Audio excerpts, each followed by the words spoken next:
అర్హులైన బంగారు పతకాలు సాధించిన క్రీడాకారులకు ఉద్యోగాలు రాలేదు. కానీ అసలు ఆటలు ఆడని వారికి మాత్రం ఉద్యోగాలిచ్చారని మాజీ మంత్రి కాకాని విమర్శించారు. నెల్లూరు జిల్లా వెంకటాచలం మండల కేంద్రంలోని సర్వేపల్లి క్రాస్ రోడ్డు వద్ద గత 3 రోజులుగా వైఎస్సార్సీపీ ఆధ్వర్యంలో నిర్వహిస్తున్న రిలే నిరాహార దీక్షలు శనివారం సాయంత్రంతో ముగిశాయి. దీక్షలో కూర్చొని నిరసన తెలుపుతున్న వారికి మాజీ మంత్రి కాకాని గోవర్ధన్ రెడ్డి నిమ్మరసం ఇచ్చి దీక్షను విరమింపజేశారు. ఈ కార్యక్రమంలో వైఎస్సార్సీపీ రాష్ట్ర మహిళా వర్కింగ్ ప్రెసిడెంట్ కాకాని పూజిత మాజీ మంత్రి కాకానితో కలిసి పాల్గొన్నారు. ఈ సందర్భంగా మాజీ మంత్రి కాకాని గోవర్ధన్ రెడ్డి మాట్లాడుతూ కూటమి ప్రభుత్వం డిఎస్సి పరీక్షల నిర్వహణలో తీవ్ర అవకతవకలు జరిగాయని ఆరోపించారు. పేపర్ లీకేజీతో పాటు స్పోర్ట్స్ కోటా ఉద్యోగాల భర్తీలోనూ భారీగా అక్రమాలు జరిగాయని, వీటన్నిటికీ సంబంధించిన పూర్తి ఆధారాలను తాము ఇప్పటికే జిల్లా కలెక్టర్కు సమర్పించామని తెలిపారు. ఉమ్మడి నెల్లూరు జిల్లాలోని 11 నియోజకవర్గాల్లో గత 3 రోజులుగా లక్షలాది మంది నిరుద్యోగులు, విద్యార్థులు, యువత ఈ దీక్షల్లో పాల్గొని విజయవంతం చేశారని, వారందరికీ నా ప్రత్యేక ధన్యవాదాలు తెలుపుతున్నానని చెప్పారు. కూటమి ప్రభుత్వంలో మంత్రి నారా లోకేష్ డిఎస్సిని అడ్డం పెట్టుకుని అక్రమాలకు పాల్పడకపోతే సిబిఐ విచారణకు ఎందుకు వెనకాడుతున్నారని, పరీక్షలు రాయకుండా ఇంటర్వ్యూలకు వెళ్లని వారికి ఉద్యోగాలు కట్టబెట్టి పెద్ద ఎత్తున అవినీతికి పాల్పడ్డారని తెలిపారు. వైఎస్సార్సీపీ తన పోరాటాన్ని మరింత ఉధృతం చేయనుందని, ఇందులో భాగంగా ఈ నెల 10వ తేదీన మనుబోలు కేంద్రంగా భారీ ర్యాలీ నిర్వహించనున్నారని తెలిపారు.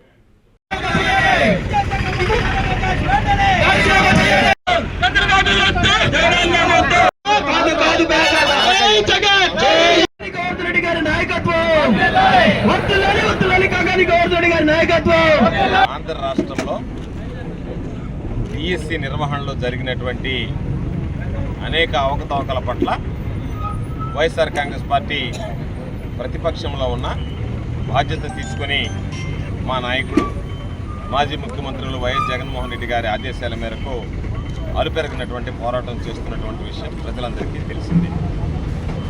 ఇప్పటికే అనేక సందర్భాలలో నిరసన దీక్షలు చేపట్టాం. కలెక్టరేట్కి వెళ్ళి ఆధారాలతో సహా వినతి పత్రాలు సమర్పించాం, ర్యాలీలు నిర్వహించాం, సదస్సులు ఏర్పాటు చేశాం.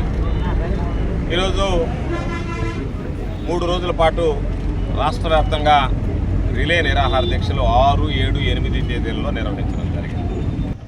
సెలెక్ట్ కాలేదు, కానీ ఈసారి కష్టపడి పరీక్ష రాశాం, మంచి మార్కులు వస్తాయని ఆశించాం. మంచి మార్కులు వచ్చాయి. మమ్మల్ని ఇంటర్వ్యూకి పిలిచారు. సర్టిఫికేట్ వెరిఫికేషన్ కూడా పూర్తయింది. లిస్టులో మా పేరేసి చివరికి వచ్చేటప్పటికి మీరు కాకుండా వేరే వాళ్ళకి స్పోర్ట్స్ కోటాలో ఆ సీట్లు కేటాయించవలసి వచ్చింది కాబట్టి వాళ్ళకి కేటాయించేసామని మాకు మొండి చేయి చూపించారు. మా కుటుంబ సభ్యులు ఆందోళనకు గురయ్యారు. మేము ఎక్కడ ఆత్మహత్యలకు పాల్పడతామేమోనని మా కుటుంబ సభ్యులు ఉద్యోగం లేకపోయినా పర్వాలే, భగవంతుడా ఇటువంటి డిఎస్సి ఎందుకు తీసుకొచ్చారని చెప్పి కంటి మీద కునికి లేకుండా మమ్మల్ని కనిపెట్టుకుని ఉండాల్సినటువంటి పరిస్థితి ఏర్పడింది. కుటుంబ సభ్యులు ఎంత మానసిక క్షోభ అనుభవించారనేటువంటిది వాళ్ళ మాటల్లో ఈరోజు హృదయ విదారకంగా వర్ణించడం జరిగింది. పాపం ఎవరైతే బంగారు పథకాలు సాధించారో వాళ్ళకి మాత్రం ఉద్యోగాలు రాలేదు. వాళ్ళ బంగారు పథకాలు తీసుకొచ్చి జగన్మోహన్ రెడ్డి గారి దగ్గర నిలబడి, అయ్యా మేము ఇన్ని బంగారు పథకాలు సాధిస్తే మాకు ఉద్యోగం రాలేదు, అసలు క్రీడా మైదానంలో అడుగు పెట్టకుండానే, అసలు విద్యలో ప్రతిభ కనపరచకుండానే, కాంపిటేటివ్ ఎగ్జామ్ కూర్చోకుండానే, ఏమీ ఆట తెలియకుండానే ఒక దొంగ సర్టిఫికేట్ తీసుకొచ్చి దాని ద్వారా నేరుగా ఉద్యోగాలు పొందారు. దానికి సంబంధించి 15 లక్షలు 20 లక్షలు ఇస్తే ఉద్యోగం ఇస్తామన్నటువంటి ఆడియోలు వైరల్ అవుతున్నాయి. ఆడియోలు వైరల్ అవుతుంటే జిల్లా కలెక్టర్ గారికి కూడా వెళ్ళి పెన్ డ్రైవ్లో ఇస్తే ఎక్కడ దేని మీద విచారణ చేపట్టడంలో కారణం ఏమంటే మీరు భాగస్వామ్యం ఉంది కాబట్టి, మీ పాత్ర ఉంది కాబట్టి. సిబిఐ విచారణ జరిగితే మీ భాగవతం బట్టబయలు అవుతుంది కాబట్టి, మీ ఉద్యోగాలు పోతాయి కాబట్టి, ఈ ప్రభుత్వం గద్దె దిగాల్సినటువంటి అవసరం ఏర్పడుతుంది కాబట్టి, ఏదో విధంగా దాన్ని అధిగమించడానికి, దాని నుంచి బయటకు రావడానికి ఈరోజు మీరు అనేక రకాలైనటువంటి కష్టాలు పడుతున్నారు. ప్రజలు సమర్థవంతమైనటువంటి నాయకుడిని కోల్పోయాం, నాయకుడిని పక్కన పెట్టాం. ఈరోజు మోసపూరితమైనటువంటి చంద్రబాబు నాయుడికి అవకాశం ఇచ్చాం. దానివల్ల అందరం మోసపోయాం, అన్యాయమయ్యాం. ఎక్కడా కూడా పురోగతి కనిపించడం లేదు, అభివృద్ధి లేదు, సంక్షేమం లేదు. 2 ఏళ్ల నమ్మకం, అభివృద్ధి, సంక్షేమం అనేటువంటిది గాలి కొట్టుకుపోయింది.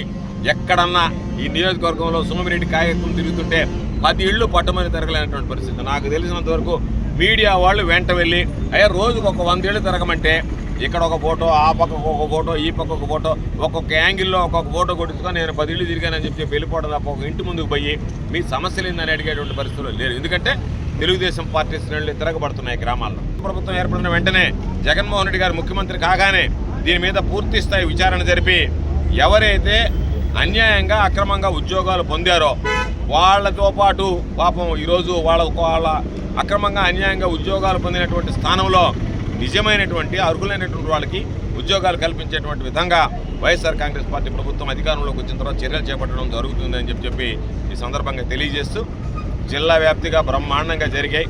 అంటే దీన్ని బట్టే ప్రజల్లో ఏ విధంగా స్పందన ఉందనేది అర్థమైపోతుంది. ఈరోజు ప్రత్యేకించి సర్వేపల్లి నియోజకవర్గం ఒక్కొక్క ఊరిలో ఒక్కొక్క గ్రామం నుంచి ప్రతి ఒక్కరూ వచ్చి వాళ్ళ నిరసన తెలుపుతున్నారు. చేసిన మోసాలు అనేది కూటమి ప్రభుత్వం ఒకసారి చూసుకోవాలి. వాళ్ళు ఏం చేస్తారు, దాదాపు కేసులు పెట్టుకుంటారు, కొంచెం భయపెడతారు. చేసినా చేయకపోయినా ఏముంది, మనకేమి వీళ్ళ వల్ల ఒరిగేదేం లేదు కదా అనేటువంటి ఆలోచన ప్రతి ఒక్కరికి వచ్చేసింది. కాబట్టి it is just count down అండి. ఎప్పుడైతే 2029 వస్తుందో మేము కూడా చెప్పాల్సిన అవసరం లేదు. దాదాపు కుటుంబ ప్రభుత్వంలో నాయకులు పెద్దలు వాళ్ళే వెళ్ళిపోతారేమో. ఎందుకు వచ్చిన గొడవ, మనకి ఎట్లాగూ ఓడిపోయేదే మనం ఎలక్షన్ అని చెప్పి. కాబట్టి ప్రజలు అలా ఉన్నారని మాకు తెలుసు, ప్రజలకి తెలుసు. వాళ్ళు కుటుంబ ప్రభుత్వం ఎంత అన్యాయం చేసి వదిలిపెట్టిందో వాళ్ళకి కళ్ళకు కట్టినట్టు అర్థమైపోయింది. ఎందుకంటే ఒక్కటే ఒక మాట, సరే మీరు మోసం చేయలేదు, ప్రజలు ఉద్యమిస్తున్నారు, మీకు వచ్చిన నష్టమే ఉంది. మహా అయితే సిబిఐ ఎంక్వైరీకి ఒప్పుకోవాల్సి వస్తుంది. దాన్ని అడ్డుకోవాల్సిన అవసరమే ఉంది. మీరు అడ్డుకుంటున్నారంటే మీరు భయపడుతున్నారు, మీ నిజాలు బయటకు వస్తాయి అని చెప్పి. ఇంత స్థాయిలో ప్రతి దగ్గర ఇంత ఘోరంగా దౌర్జన్యాలు చేసి ఆ శిబిరాలకి ఆహార దీక్ష చేస్తున్నారు. ఏం చేస్తున్నారని, అది ఏమి మీకు ఇబ్బంది అవుతుందని అంటే నిజం బయటికి రాకూడదు. లోకేష్ ఇంత పెద్ద తప్పు చేశాడనేది మేము అందరం కలిసి కప్పిపుచ్చాలి. మీ నెల్లూరు చందన బ్రదర్స్ లో డిసెంబర్ 2 నుండి ప్రారంభం 30వ వార్షికోత్సవ వేడుకలు. 100% ఫ్రీ షాపింగ్ తో అంబరాన్నంటే వేడుకలు, ఆనందాన్ని నింపే ఆఫర్లు. మీరు కొన్నంత మొత్తానికి ఫ్రీ కూపన్స్ పొందండి. ప్రతి 1000 రూపాయల కొనుగోలుపై ఒక కూపన్ తగ్గింపు పొందండి. అన్ని రకాల వస్త్రాలపై అప్ టు 50% ఆఫ్. ప్రత్యేక కౌంటర్లలో 1+1, 1+2 మరియు కాంబో ఆఫర్స్. 399 రూపాయలకే 2 ఫ్యాన్సీ సారీస్, 1499 రూపాయలకే 2 దేవయాని పట్టు సారీస్, 699 రూపాయలకే 3 ట్రాన్సీ లెగ్గిన్స్, 1399 రూపాయలకే 2 పాటియాలా సెట్స్, 499 రూపాయలకే 5 బాయ్స్ షర్ట్స్ లేదా టీ షర్ట్స్, 399 రూపాయలకే 3 కాటన్ ఫ్రాక్స్, 999 రూపాయలకే 4 bottle T shirts. Raymond, Arvind, Reid and Taylor brands పై అప్ టు 49% ఆఫ్. విచ్చేయండి Chandana brothers, trunk road, Nellore.